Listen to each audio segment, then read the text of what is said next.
Hey loves, and welcome back to my channel. So in today's video we'll learn how to make this trendy structured detail.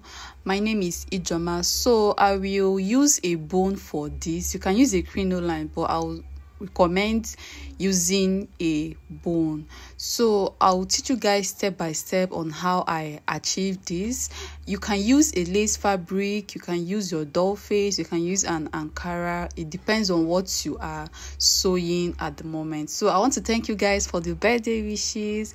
I am so happy. I thank you guys a lot. So this is the fabric that I'll be using. First of all, I'll cut out 1.5 or 2 inches, but I will suggest 2 inches, though it depends on the wideness of the detail you want to achieve, but 2 inches is okay.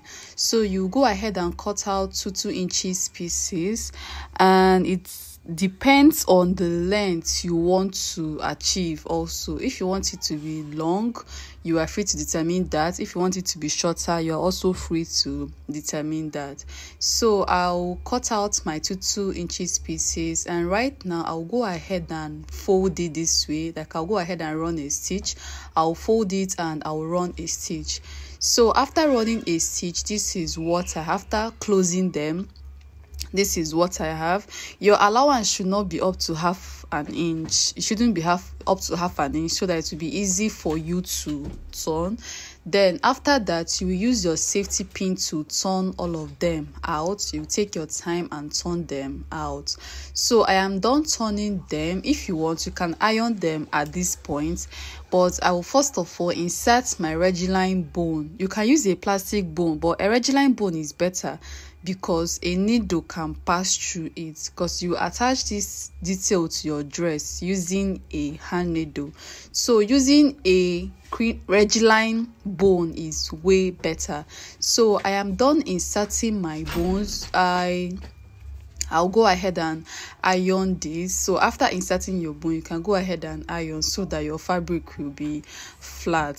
So if you are using a plastic bone, you should also iron. Ironing it will help you to like structure it the way you want. We know that boning can be very stubborn at some point or sometimes.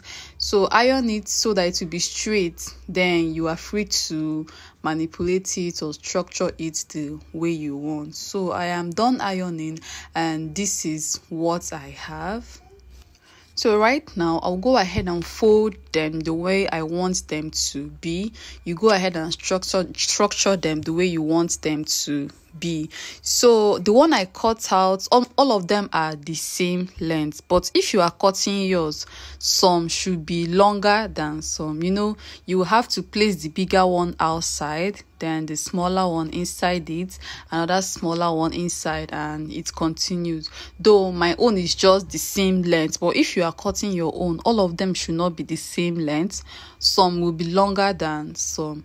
So right now I will fold. If you fold, you go ahead and stitch down with your needle. You use your hand needle. That's why I said that you should use a Reggiline bone, because you can pass your needle through a Reggiline bone very easy. Though not that easy, but it is better than a plastic bone. So this is the number 2. After that, I'll go ahead and fix the number 3. So the number 3 will be shorter. Number 1 is longer than number 2, then number 2 will be shorter than the number 3. So this is the one I will use as my number 3. It is not that long, so I decided to make it short so that it can fit into the number 2. So I'll go ahead and cut it short, then I will attach it with my needle and thread. So after fixing this way, you now go ahead and fix it on your dress. Then after fixing, you can as well use a trimming to close the area where you attached it. This has been trending and it is so fine. So I want to remind you guys that our August online classes is ongoing. We have the corset, the Igbo blouse, the trouser and jumpsuits and the blazer class. They are very affordable, 2,000, 25, 35. They are way affordable. So after that, you can add your trimmings, and that will be all for this tutorial. So thank you guys so much for watching, and please do not forget to subscribe. Also click on the notification bell so that whenever I upload a new video, you will be notified. You can follow me on Facebook and on Instagram at Sew with Ijoma. So thank you guys, and see you in my next video. Bye.